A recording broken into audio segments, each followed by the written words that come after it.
Everyone, welcome to other blog of parenting goals. I am Disha, hope you are doing good. तो आज का मेरा blog है toddler tantrum के ऊपर, किड टैंट्रम के ऊपर। क्या आपका बेबी अब टैंट्रम थ्रो करना शुरू कर दिया है? क्या आपका बेबी बहुत एक्सेसिवली इरिटेट होने लग गया है? क्या आपका बेबी बहुत जिद कर रहा है? क्या अगर आपका बेबी ये सब कर रहा है तो आप एकदम सही जगह पे हैं और मेरे वीडियो को एंड तक जरूर देखिएगा।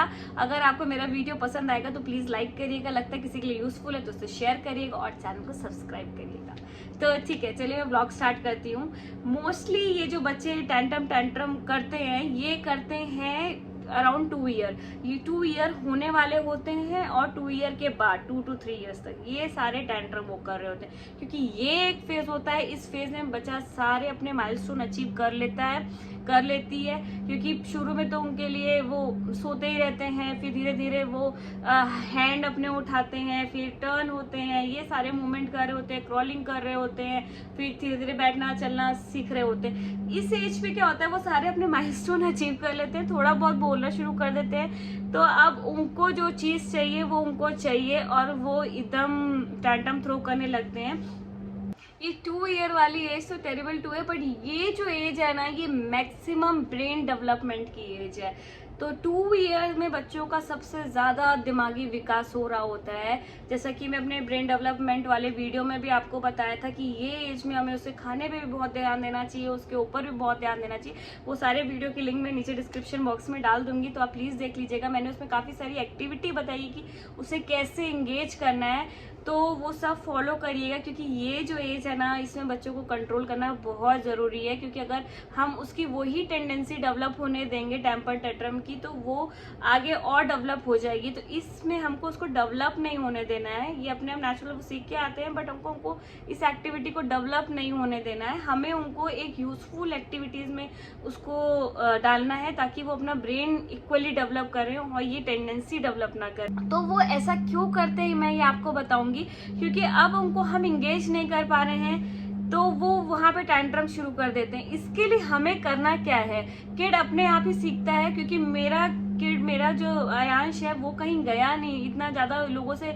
मिला नहीं कि मैं ये कह सकती हूँ कि वो किसी और से सीख कर आए। ऐसा नहीं है, ये हर किड अपना बाई बर्थ सीख के आता है, नेचुरल होता है। तो ये सारे किड्स टैंट्रम अपने आप ही सीख जाते हैं, उनको कोई सिखाने वाला नहीं होता है, वो खुद ही सब सीख जाते हैं। तो हम ये नहीं कह सकते कि उसको देख के सीख लिया या उसको देख के सीख लिया। ये जिद करना ये हर किड के लिए होता है, वो उनकी नेचुरल हैबिट होती है।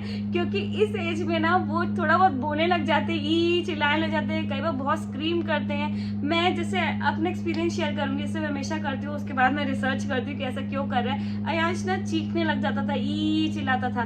तो बाद में मुझे ऐसा ये मैंने चेक किया कि उसको वो अटेंशन सीख कर रहा होता था। और मोस्टली सारे के सारे बच्चे जो ये टैंट्रम कर रहे होते हैं, ये अटेंशन ही सीख कर रहे होते हैं हमारा। और वो कोई एक चीज के लिए जिद करने लग जाते हैं, वो इसलिए करते हैं कहीं ना कहीं हम थोड़ा अटेंशन नहीं दे पा रहे होते हैं। ऐसा नहीं कि कोई भी पेरेंट्स का इंटेंशन होता है कि अपने बच्चों को अटेंशन नहीं देना, ऐसा कभी नहीं होता है। हर पेरेंट्स, जैसे मैं हमेशा अपने ब्लॉग में कहती हूँ, अपने बच्चे के लिए हमेशा अच्छा करता है। बट हमारे पास और भी ज्यादा चीजें होती हैं करने के लिए, लाइक घर को मैनेज करना, खाना फूड पूरा देखना, पूरा घर मैनेजमेंट करना। इट्स अ डिफिकल्ट टास्क, और वो सब हम एक टाइम पे कर रहे होते हैं। उसके साथ हम किड को भी ग्रो कर रहे होते हैं, उसको भी टाइम दे रहे होते हैं, बट कहीं ना कहीं हम पूरी अटेंशन नहीं दे पाते हैं। क्योंकि मैं अगर पूरी कोशिश करूँ तो भी नहीं हो पाता था। कहीं ना कहीं ऑफिस वर्क भी होता है, जैसे पेरेंट्स ऑफिस में भी इंगेज हैं, तो वो अपने बच्चे के लिए अच्छा ही सोच रहे हैं, बट उस समय किड को बहुत वो लगता है और उसको लगता है कि सारी अटेंशन उसे ही मिले। उस फेज में बच्चा सबसे ज्यादा टैंट्रम थ्रो करता है। उससे जब अटेंशन चाहिए होती है तो मोस्टली उसको अटेंशन अपने पेरेंट्स की ही चाहिए होती है। तो उसके लिए मैं ना कई बार ब्लॉग भी करती हूँ कि how to engage your kid. तो अपने किड को काफी सारी एक्टिविटी में हमेशा शेयर करती रहती थी। आप अगर मेरा प्रीवियस ब्लॉग देखेंगे, मैं इसमें भी लिंक में डाल दूंगी, वो सब एक्टिविटी में एंगेज करते हैं। पर उसके लिए भी ना उसको कोई ना कोई चाहिए होता, अकेले बैठ के कभी नहीं। मैं अयांश कर कोई एक्टिविटी में एंगेज करके आ जाऊँ तो वो कभी वहां नहीं बैठता था, क्योंकि मुझे लगता कि मैं उसको अगर यहाँ एंगेज कर दूंगी और मैं चलो ये वाला काम, ऐसा नहीं होता था। वो उनको ना हमारी टेंशन चाहिए ही होती है। चाहे आप अपने काम के साथ थोड़ा टेंशन करिए, पर थोड़ा उनको चाहिए होता है, इसी के लिए ही मोस्टली वो टेंट्रम थ्रो करते हैं, क्योंकि उससे पहले तो वो क्रॉलिंग कर रहे होते, क्योंकि वो ये सब माइलस्टोन अचीव कर रहे होते या धीरे धीरे चलना शुरू करते, तो उस समय हम थोड़ा सा फिर भी उनको छोड़ सकते हैं, पर उसके बाद तो हम बिल्कुल भी नहीं, उनको एकदम ही अटेंशन चाहिए। इसीलिए बहुत सारे पेरेंट्स 2 ईयर होने के पहले या बाद में स्कूल भेज देते हैं, क्योंकि उनको लगता है कि अब बहुत जिद करने लग गया स्कूल की। दैट इज कम्प्लीटली फाइन, क्योंकि वो स्कूल में लर्निंग उनकी बढ़ रही होती है, मॉन्टेसरी की उनकी जरूरत हो रही होती है, और वहाँ जो टेंट्रम किड को हम नहीं वो कर पा रहे थे, तो वो पेरेंट स्कूल वाले काफ़ी अच्छे से टैकल कर लेते। बट मैं ये नहीं कहूँगी कि इसके कारण अगर आपको स्कूल नहीं भेजना है तो आप अपने किड को स्कूल भेज दो, क्योंकि वो टेंट्रम नहीं, उसको डिफिशियंसी है विटामिन पी की, मतलब पेरेंटिंग की, और इसी कारण वो कर रहा होता है। कई बार पेरेंट्स को लगता है कि उसको कोई डिफिशियंसी तो नहीं हो रही है, किसी चीज़ की कमी तो नहीं जो वो ऐसे कर रहा है, इरिटेट हो रहा है, नहीं, उसे सिर्फ पेरेंट्स की अटेंशन चाहिए।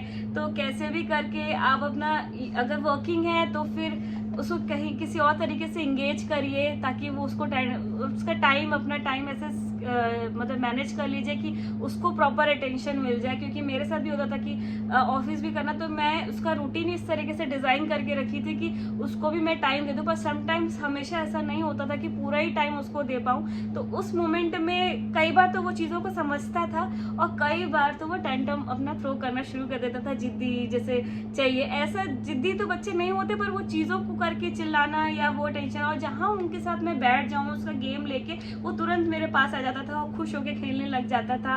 और जैसे कई बार फोन कॉल के टाइम पे जनरली वो करता था, चिल्लाने लग जाता था, क्योंकि उसको लगता था कि अब उसकी अटेंशन कहीं और जा रही है, इसीलिए।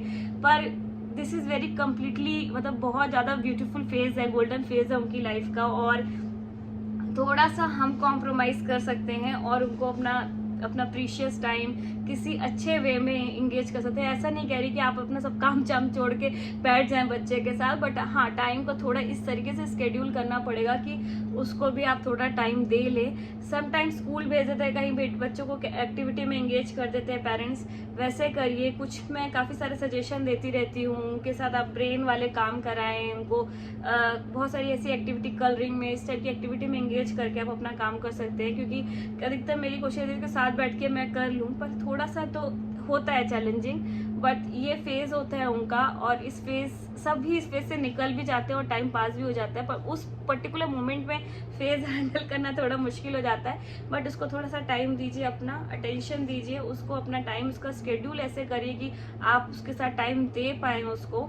आप नहीं दे पा रहे तो घर में अगर कोई बड़े हैं या कहीं हैं, उनको वहाँ इंगेज करिए, पर उसके थ्रू उसको इंगेज करिए। क्योंकि ये जो फेज़ होता है, जैसे मैं आपको हमेशा कहती हूँ, बच्चे का सबसे मैक्सिमम ब्रेन डेवलपमेंट हो रहा होता है, तो उसको एक ब्रेन डेवलपमेंट वाली ही एक्टिविटी में एंगेज करिए, ताकि काफ़ी वो अच्छे से सीख पाए, ग्रो कर पाए।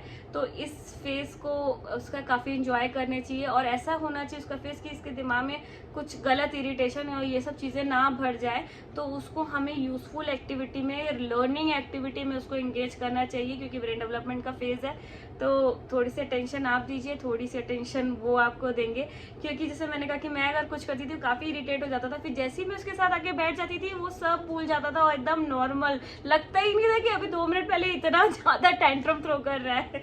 तो ऐसे ही होता है बच्चों के साथ, ये उनका गोल्डन फेज है। उसके बाद तो लाइफ की रेस शुरू हो जाएगी, और फिर वो थोड़े टाइम बाद आपका टाइम वो कहीं और जाने लग जाएगा। फिर उनको आपसे ज़्यादा फ्रेंड्स, बाकी चीज़ों में ज़्यादा इंगेज हो जाएंगे, वो पढ़ाई में, इसमें उसमें, और एकदम से उनको फिर बाकी सारी नीड्स बढ़ जाएगी। पर अभी उसको आपकी ज़रूरत है, तो प्लीज़ थोड़ा सा अपना टाइम वैसे मैनेज कर लीजिए, और वैसे ही स्केड्यूल कर लीजिए उसको। कई एक्टिविटीज़ में आप इंगेज कर सकते हैं जो वो खुद ही कर ले। तो ऐसा आप करिए, अपनी आंखों में रखिए, नज़रों में। और आई होप आज आपको मेरा वीडियो पसंद आया हो, आपको मेरा वीडियो यूज़फुल लगा हो। अगर आपको मेरा वीडियो यूज़फुल लगा है तो प्लीज़ सबसे शेयर करिएगा, और पसंद आया तो लाइक करिएगा। कोई क्वेरी है तो कमेंट बॉक्स में ज़रूर कमेंट करिएगा, और मेरे चैनल को please please please please please ज़रूर सब्सक्राइब करिएगा। तो मैं आपसे मिलती हूँ अपने अदर ब्लॉग के साथ, तब तक के लिए बाय बाय।